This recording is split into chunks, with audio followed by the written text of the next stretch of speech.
Most demons took whatever host they could get when they could get them.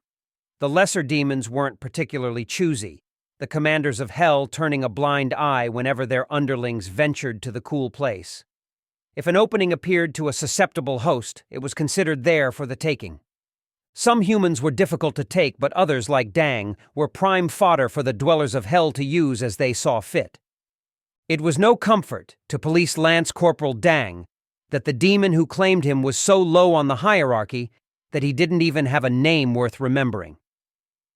Trapped in his mind, Dang watched as his body did things, heard the thoughts of the demon who raged against everything human.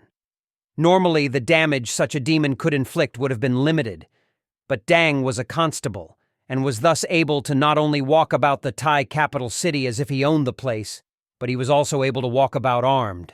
The demon had never seen a gun before, and the slaughter it could unleash excited him. A quick search of Dang's mind told the demon that the pistol wasn't the best gun on offer, but it was all the beleaguered officer had been able to afford. It carried 7 rounds, and the demon had been excited to find 2 extra clips stashed away in a drawer. You could perform a lot of mayhem with 21 bullets, especially where the demon wanted to go. Everything Dang knew, the demon could access. His host's mind was not the world's greatest fount of knowledge, but proved enough to give this demon the slaughter he so viciously craved. With Dang's futile resistance trapped in the borrowed head, the demon dressed the part expected of him before leaving Dang's depressingly small apartment. With no personal vehicle, the demon moved Dang's feet with a steady stride, taking the host body onto the air-conditioned BTS SkyTrain. The demon enjoyed the worried glances some of the commuters sent his way, many of the Thai locals holding a wary unease where the police were concerned. Whilst the Royal Thai Police contained many noble and dedicated officers, it was also blighted by corruption and the enforcement of harsh financial penalties for those citizens who came to its attention.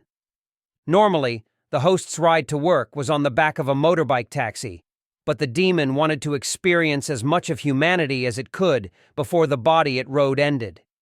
It found the cool, air-conditioned interior of mass transit too cold for its liking, and muttered softly under its breath.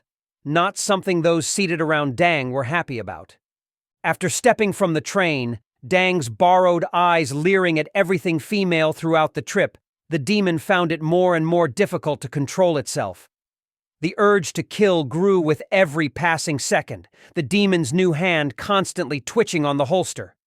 Dang tried his best to stop what was coming, he really did, but the demon had already become too entrenched. He made it to the desired destination without much in the way of incident, although many would remember seeing the agitated officer as he stalked the streets.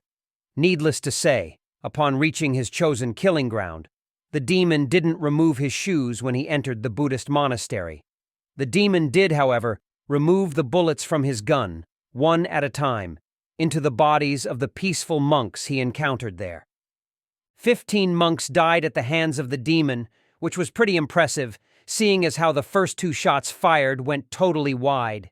Having never shot a gun before, the demon resorted to using the established muscle memory of Dang. After the initial surprise of what the gun could do, the demon soon found that Dang was an excellent shot. The murder of innocents engaged in the act of worship weakened the gates of hell just that bit further. Although it might not have seemed significant in a world accustomed to violence, every little act of terror added up to the time when the denizens of hell were unleashed onto a sleeping and unsuspecting world.